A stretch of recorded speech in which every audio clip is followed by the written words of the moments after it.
My guest today is Jorge Martinez, spokesperson and director of coalitions for the LIBRE Initiative in the state of Texas. Jorge, welcome to the show. Thanks for having me, Doug. It's a pleasure to be here. Of course. It's great having you on. And I'm so interested about this topic today because there has been so much discussion about bringing Latinos into the conservative coalition. So before we get sort of into the meat of things, I want to know a little bit about what you guys are. So what is the LIBRE Initiative and what are you guys trying to do? Well, first of all, the LIBRE Initiative was founded in 2011 by our founder and president, Daniel Garza. He worked in the Bush administration, and he currently lives in Mission, Texas. That's also where I live, which is in the Rio Grande Valley, where all the action is at right now. And basically, we were originally founded to spread the message of economic freedom within the Hispanic community.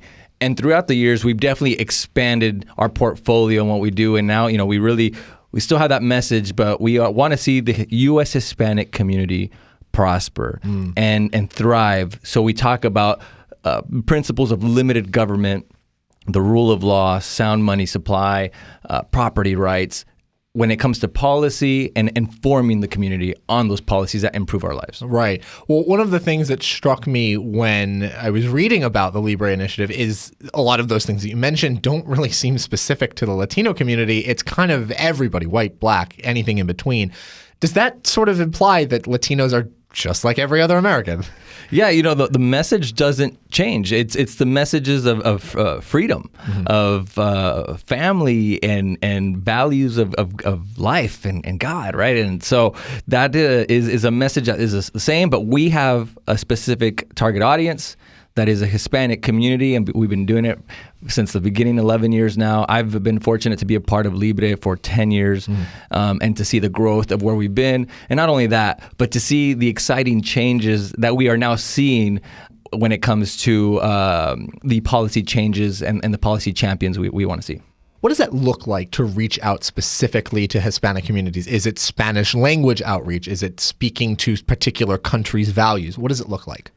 There's multiple, right? So you're going to do English, you're going to do Spanish, whatever the audience needs, right, to reach out to that demographic. So you have first generation, which mostly is Spanish speaking only. You have second, third, and then that's mainly English speaking. So it just depends. But we really hire our staff that they're from the community. We're not a fly-in organization where we take someone from somewhere else and plant them there. It's really authentic grassroots community building. One of the things that I think a lot of conservatives get confused by is the seeming social conservatism of Latino Americans who maybe come and they have these values. Like you mentioned, they're God-fearing, they have traditional family structures, but they continuously vote for the left. They vote for Democrats. Why is that happening?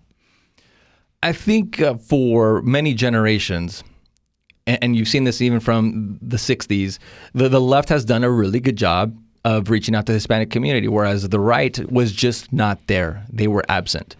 And over the last decade, there's been a shift in reaching out. What we have to do as just anybody that's out there that wants to inform the community, doesn't matter what party you are, what affiliation, this is, you want to get people where they are at, meet with them where they are at, talk to them about the issues that matter to us. How can we improve our lives? And when you start doing that, you start making inroads, you start building trust. And the Hispanic community, it's very hard to build that trust and maintain it. So you can't come in during election season and say you're for the Hispanic community, and then November 9th, you're out the door. It doesn't work that way. That's not authentic. So LIBRE is 24/7, 365. We are in communities throughout the country, and we're not going away after Election Day. We're still there to inform the community on policy, remove barriers as well that we want to help the community. And we do that through our 501c3 organization. So you are embedded in these communities. You're working with particular members on the ground. What are they saying about the direction of the country? Are Latinos more or less maybe hopeful about the direction the country is going in? I could tell you that at first it was difficult, right? Because we've after many years and generations, my grandma voted Democrat, and so I'm going to vote Democrat. or whatever party. And I can tell you, my parents had voted Democrat most of their lives too. They were like, well, the Democrats are for the poor and therefore to help us. But as we've gotten older, more educated as well, my family, they worked hard so that I could pursue my dreams as well. And we worked in the fields. I got to experience that as well. And it's not the life that, I don't know of any mother that has a child and says, I want my son or daughter to work in the fields. Right. Like, hey, that's tough work. I've done it, and it's hard. But it really taught me a lot of life lessons. And I know that my parents had dreams for me, so they sacrificed so that I can reach my goals. So back to your point, I think that what we're seeing now is that we had a good 4 years of policies that really limited the growth of government, that reduced taxes, and that is something where, especially in Texas, and when we saw energy jobs increase, we depend a lot on that. And so there was a lot of growth. We started seeing wages increase, 401ks increase. And then you go to the policies that we have now where we're seeing more government handouts. That's taxpayer money. People are seeing the rise of inflation. Now people are starting to realize, this isn't good for me. And LIBRE has been doing a lot of campaign events. By campaign, I mean we have a campaign called the True Cost of Washington tour. And we've been able to go around the country, specifically for me in Texas, meet with people, usually Spanish-speaking only, about inflation, talk to them about inflation and why we have inflation, but also hear their stories and how they are struggling. And it is a real need. So when you have President Biden saying that inflation is not a big deal, that it's the same it was last month, I mean, he's out of touch. Well, I mean, it sounds as if there is a shift happening in this particular community. You mentioned the Rio Grande Valley, obviously, where we are seeing a monumental change from a certain voting pattern to a new voting pattern. As somebody that is based out of there and is able to sort of tell us, what it's like there, what does it look like on the ground? What does that shift actually look like? So it wasn't overnight. Before 2020, there was no other organization like ours there. It was just us. And I'm just saying that to show that it takes many years to get to where we are at today and what we want to build towards the future. So it was a lot of education, like I said, on the policy. We had a lot of community events, fun events as well. It wasn't always just on policy. Like, that could be boring to some people. Right. So we want to have a good time and also talk a little bit about our message. So what people are seeing now and where they're at, people are ready to, I think people are going to be surprised and outside of our area, but what I'm seeing and hearing, people want to change. Yeah. And that's not just in the Rio Grande Valley. You're seeing that across the country. Across the country, specifically for me, because I'm based in Texas, I can tell you Texas, but where all eyes are at right now, South Texas, where I'm from, that's, I think we'll be seeing some changes there because people now can see what good policy looks like and how it improves my life and what bad policy looks like and how that messes up our lives. Right. Well, that's actually a great point because it almost begs the question, is this going to stick? I think a lot of people are curious whether or not this realignment seems to be something that's permanent or if it seems to be based on possibly former President Trump, if that's sort of the glue holding this coalition together. I've long said that it wasn't a character that people were voting for. It was the policies. And we will probably see that here in November in 7 weeks, that people are voting based on policy. One of the things that we are also kind of concerned about here too is that we're going to divide Hispanic into an identity group. So the left tends to view voter blocks like blacks, Asians, Latinos in certain senses as just an identity monolith. Is there a risk sometimes of saying we're going to push Hispanic policies or we're going to push for the Hispanic voter, or is it a useful way of sort of describing this block of voters? I think it's a useful way to describe voters. I mean, it exists. It is what it is. But LIBRE is not pushing for Hispanic policy. We are pushing for policies that benefit all.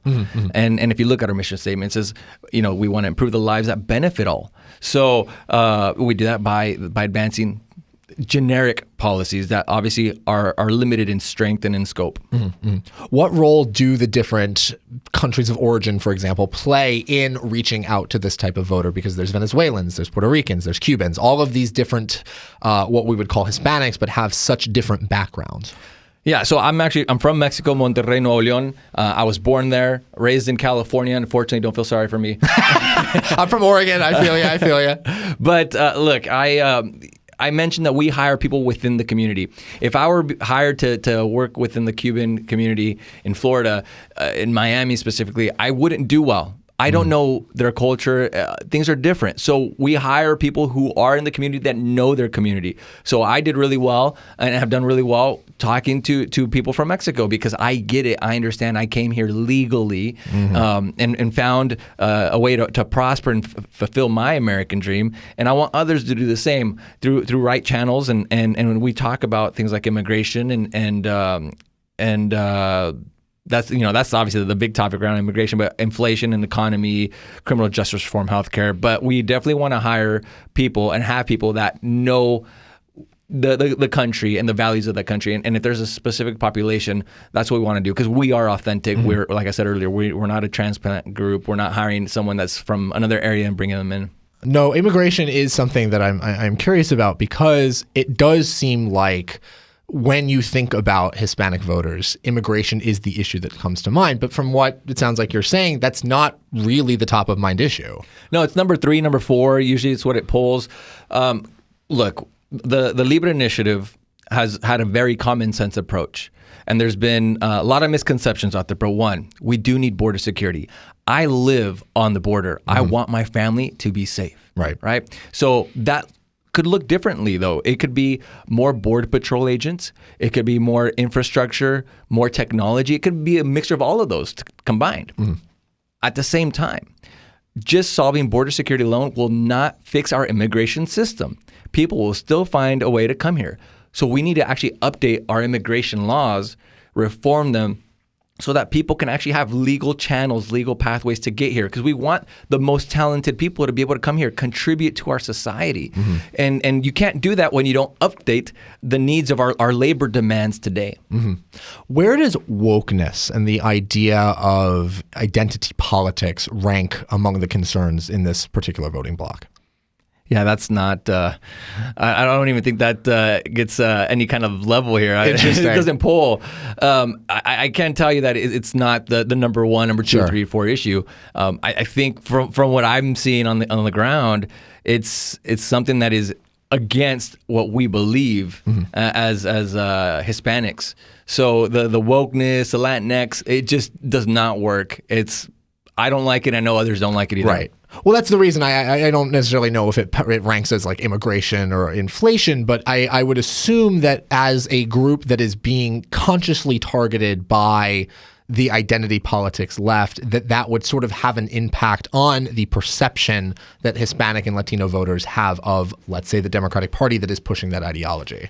It's definitely having an impact. And you're starting to see that people don't like it, so they're going further away from the left. Sure. I guess there's one final question to sort of wrap things up in a little bow. What can conservatives, maybe who aren't associated with LIBRE, who maybe don't speak Spanish, who don't have these particular connections with the Hispanic community, what can they be doing to more effectively pull these voters and these people into the coalition? Biggest thing is get to know our community, spend time with them. It's just like anybody else. We want to be able to build a relationship, a friendly relationship, build that trust. It's nothing different other than making the time to spend time with them, right? And then as far as LIBRE, you can follow us online, look us up at the LIBRE Initiative, Twitter, Facebook, Instagram, the whole works, and get to know that the policies that the LIBRE Initiative is pushing are policies of again, limited government and of pro-growth. Excellent. That was Jorge Martinez, spokesperson and director of coalitions for the LIBRE Initiative in the state of Texas. George, very much appreciate your time. Thanks for having me.